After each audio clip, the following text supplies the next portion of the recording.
మందకృష్ణ మాదిగన్నకి ఈ సందర్భంగా Madiga intellectuals forum తరపున కృతజ్ఞతలు తెలియజేస్తున్నా. ఇక మూడో వ్యక్తి, ఒకవైపు మీడియా, మరోవైపు ఉద్యమ నాయకత్వం.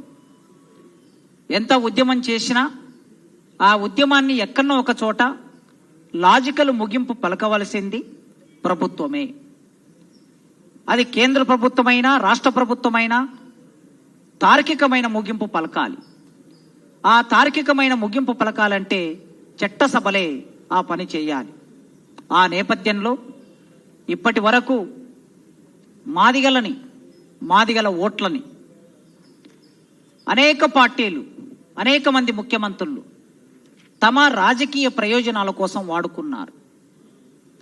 94లో వర్గీకరణ ఉద్యమం మొదలైనప్పుడు కోట్ల విజయభాస్కర్ రెడ్డి గారు ముఖ్యమంత్రి. ఆ తర్వాత కొద్ది నెలల్లోనే ఎన్టీ రామారావు ముఖ్యమంత్రి. ఆ తర్వాత కొద్ది నెలల్లోనే చంద్రబాబు నాయుడు ముఖ్యమంత్రి అయ్యాడు. ఆ తర్వాత రాజశేఖర రెడ్డి గారు ముఖ్యమంత్రి అయ్యారు. ఆ తర్వాత రోషయ్య గారు ముఖ్యమంత్రి అయ్యారు. కిరణ్ కుమార్ రెడ్డి గారు ముఖ్యమంత్రి అయ్యారు.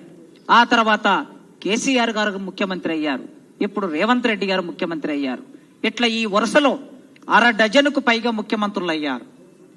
ఈ 1/2 డజను ముఖ్యమంత్రుల్లో కేవలం చంద్రబాబు నాయుడు మాత్రమే వర్గీకరణ చట్టాన్ని తీసుకొచ్చి మాదిగలకి న్యాయం చేశాడు. ఒక 4 సంవత్సరాలు. ఈ 4 సంవత్సరాలు న్యాయం జరిగిన సందర్భంలో వర్గీకరణ ఫలితం వలన ఉద్యోగం పొంది అసిస్టెంట్ ప్రొఫెసర్ ఉద్యోగం పొందిన ఒక ఇద్దరం, నేను ప్రొఫెసర్ సి కాసిమ్గా నేను, ప్రొఫెసర్ మల్లేశం గారు ఈ వేదిక మీద 2000 సంవత్సరంలో వర్గీకరణ చట్టం వచ్చినప్పుడు ఫలితాన్ని పొందిన వాళ్ళం ఈ వేదిక మీద ఉన్నాం. ఆ తర్వాత వచ్చిన ముఖ్యమంత్రులందరూ చట్టం చేస్తామని తిరిగారు తప్ప ఎవ్వరు మాదిగల కోసం చట్టం చేయలే. ఎన్నికలు వచ్చినప్పుడల్లా ఓట్లు వేయించుకున్నారు, ప్రలోభ పెట్టారు, హామీలు ఇచ్చారు. మాదిగలు ఆశపడ్డారు. రాజశేఖర రెడ్డి చేస్తారని ఆశపడ్డాడు, రోషయ్య చేస్తారని ఆశపడ్డారు, చివరికి కేసీఆర్ చేస్తారని ఆశపడ్డారు. కానీ ఎవ్వరూ చేయలే. మాటలు మాత్రం ఇచ్చారు, హామీ మాత్రం ఇచ్చారు.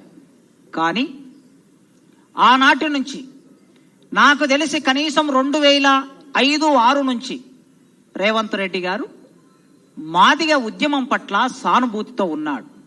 స్వయంగా ఆయన నేను చాలా వేదికలు షేర్ చేసుకున్నాం. ఢిల్లీలో మాదిగ విద్యార్థులు ఎంఎస్ఎఫ్ అనే సంఘం సభ జరిపితే 10,000 మందితో ఆ సభా వేదిక మీద పార్లమెంటు నుంచి ఎంపీగా కాంగ్రెస్ పార్టీ తరఫున రేవంత్ రెడ్డి గారు వచ్చారు. నేను మందకృష్ణ అన్న వేదిక మీద ఉన్నాం. ఆ ఢిల్లీ సభకు వచ్చి మాట్లాడాడు ఆయన రేవంత్ రెడ్డి గారు. నేను మాదిగల పక్షం, న్యాయం పక్షం, సామాజిక న్యాయం పక్షం. మా ఊరిలో మాదిగలు నాకు స్నేహితులున్నారు. వ్యవసాయ పనుల్లో మేము భాగంగా ఉంటాం. నేను జెడ్పీటీసీ గెలవడానికి, తర్వాత ఎమ్మెల్సీగా గెలవడానికి, తర్వాత నేను ఎంపీగా గెలవడానికి మాదిగలే కారణమయ్యారు. వాళ్ళ పట్ల నాకు సానుభూతి ఉంది. ఆ బాధని నేను అర్థం చేసుకోగలను. ఖచ్చితంగా నేను అధికారంలోకి వస్తాను, వచ్చిన తర్వాత పరిష్కరిస్తాను అని ఢిల్లీలో మాట్లాడాడు. ఆ తర్వాత ఇక్కడనే మా అన్న ప్రొఫెసర్ పురుషోత్తం గారు ఆయన పుస్తకం రాశాడు. ఆయన జీవితాన్ని కలిపి ఒక పుస్తకం రాస్తే ఆ పుస్తక ఆవిష్కరణ సభ ఇదే ప్రెస్ క్లబ్ లో జరిగింది. ఈ ప్రెస్ క్లబ్ లో ఆయన సభకు వచ్చాడు ముఖ్య అతిథిగా. నేను ఆ వేదిక మీద ఉన్నా. ఆనాడు నేను అడిగాను, ఆ రోజు మీరు మాట్లాడిన మాట ప్రకారం, ఢిల్లీలో మాట్లాడిన మాట ప్రకారం మా బాధ, పురుషోత్తం గారు ఉద్యమం మొదలైనప్పటి నుంచి మాతో ఉన్నారు, ఈ సమస్యని ఈ పుస్తకంలో వ్యక్తమైంది, ఈ తెలంగాణ సమస్య పుస్తకంలో వ్యక్తమైందంటే ఆ రోజు కూడా రేవంత్ రెడ్డి గారు నేను మాదిగలకి న్యాయం చేస్తానని హామీ ఇచ్చాడు. ఆ తర్వాత పార్టీ నాయకుడయ్యాడు, కాంగ్రెస్ పార్టీ నాయకుడయ్యాడు, పిసిసి ప్రెసిడెంట్ అయ్యాడు. టిపిసిసి ప్రెసిడెంట్ అయిన తర్వాత జరిగిన చాలా సభల్లో ప్రకటించాడు. దానితో పాటు ఎన్నికల మేనిఫెస్టో, ఎన్నికలు వచ్చినప్పుడు ఎస్సీ ఎస్టీ ఎన్నికల మేనిఫెస్టో ప్రకటించినప్పుడు చేవెళ్ళే డిక్లరేషన్ అంటాం దాన్ని, మల్లికార్జున ఖర్గే గారు ఆ డిక్లరేషన్ ఇచ్చారు. ఆనాడైన మొదటి పాయింట్ ఏముందంటే ఎస్సీ రిజర్వేషన్ వర్గీకరణ అనే ఉంది. ఈ మొత్తం ప్రాసెస్ లో రేవంత్ రెడ్డి గారు తన చిత్తశుద్ధిని ప్రదర్శించాడు, తన కమిట్మెంట్ను ప్రదర్శించాడు. ముఖ్యమంత్రులు ఇతర ముఖ్యమంత్రుల ఉదాహరణ ఎందుకు చెప్పానంటే, ఆ ముఖ్యమంత్రులందరూ కూడా మాదిగల ఓట్లు వేయించుకోవడానికి ప్రయత్నం చేశాడు. కానీ ఈయన తన కమిట్మెంట్ను మాదిగల పట్ల ప్రదర్శించినందుకు మాదిగ జాతి, మాదిగ కులము, ఈ కులము కృతజ్ఞత లేని కులం కాదు. చిన్న పని చేస్తే గుండెల్లో పెట్టుకునే కులం ఇది.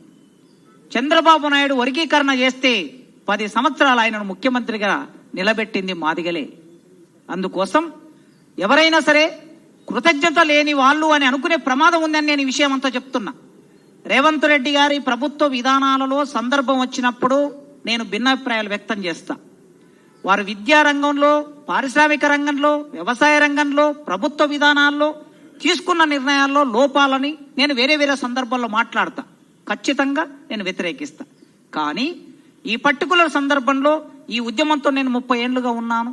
ఆ ఉద్యమం పెయిన్ ఏంటో నాకు తెలుసు. ఆ పెయిన్ను పరిష్కరించడం కోసం ఆయన ఇచ్చిన మాట ప్రకారం అసెంబ్లీలో ఆగస్టు 1వ తారీఖున సుప్రీంకోర్టు తీర్పు రాగానే, నిజానికి ఎవరైనా ముఖ్యమంత్రి ఏం చేస్తారంటే, తీర్పు మొత్తం వచ్చిన తర్వాత కాపీ చేతిలోకి వచ్చాక 565 పేజీల కాపీ చేతిలోకి వచ్చినాక మేము తీర్పు చూసిన తర్వాత మాట్లాడతామని అంటారు ముఖ్యమంత్రులు. కానీ స్క్రోలింగ్ను చూసి ఆయన వచ్చి మాట్లాడాడు. జస్ట్ స్క్రోలింగ్ వస్తూ ఉంది. 10:30కు కోర్టు స్టార్ట్ అయింది. 11 గంటలకి బెంచ్ మీదకి వచ్చింది. 11:35 నిమిషాలకి స్క్రోలింగ్ మొదలైంది. ఆయన 12 గంటలకు వచ్చి అనౌన్స్ చేశాడు. కనుక అనౌన్స్ చేసినప్పుడు ఏ మాట మీద ఉన్నాడు. మేము 1 నెల రోజుల తర్వాత కొద్దిమంది మేధావులము, ఎమ్మెల్యేలము వెళ్ళి ఆయనను కలిసినప్పుడు ఒకటే మాట అన్నాడు, మాదిగలు నాకు ఓట్లేస్తారా వెయ్యరా అనేది తర్వాతి సంగతి. మాదిగలకి నేను మాట ఇచ్చాను, ఆ మాట నిలబెట్టుకుంటాను అన్నాడు. ఇవాళ ఆ మాట నిలబెట్టుకున్నందుకు అసెంబ్లీలో బిల్లు పెట్టారు, ఆమోదం తీసుకున్నారు, జీవో తీసుకురావాల్సిన అవసరం ఉన్నది. ఈ ప్రాసెస్ పూర్తి అయింది. నాకు తెలిసి మొత్తం ప్రాసెస్ పూర్తి అయింది. ఇక జీవో రావాల్సి ఉంది, చట్ట రూపం తీసుకోవాలి. ఆ చట్ట రూపం తీసుకునే వరకు ఇచ్చిన మాట ప్రకారం నిలబడిన రేవంత్ రెడ్డికి వ్యక్తిగా నేను కృతజ్ఞతలు చెప్పడమే కాదు, ఇక్కడ కూర్చున్న మాదిగ మేధావుల ఇంటలెక్చువల్ ఫోరం తరపున మేము ఆయన కృతజ్ఞతలు చెప్పడం మా బాధ్యతగా భావిస్తున్నాం. ఈ బాధ్యతగా భావించి వెంటనే ఇప్పటికి 2 రోజులు గడిచింది. ఇంకొక 5 రోజుల్లో జీవో తీసుకురావాలని నేను విజ్ఞప్తి చేస్తున్నా. 5 రోజుల్లో, వారం కన్నా ఎక్కువ సమయం పట్టదు. వారు తలుసుకుంటే ఈ జీవో వస్తే ఇంకా మాదిగల్లో ఉన్న ఆందోళన తొలగిపోతుంది. ఆ తొలగిపోవడం కోసం వెంటనే జీవో తీసుకురావాలి. జీవో తీసుకొచ్చి ఇప్పటి వరకు ఏవేవైతే నోటిఫికేషన్స్ ఇచ్చి రిజల్ట్స్ ఇవ్వకుండా ఉన్నారు, ఈ రిజల్ట్స్ ఇవ్వకుండా ఉన్న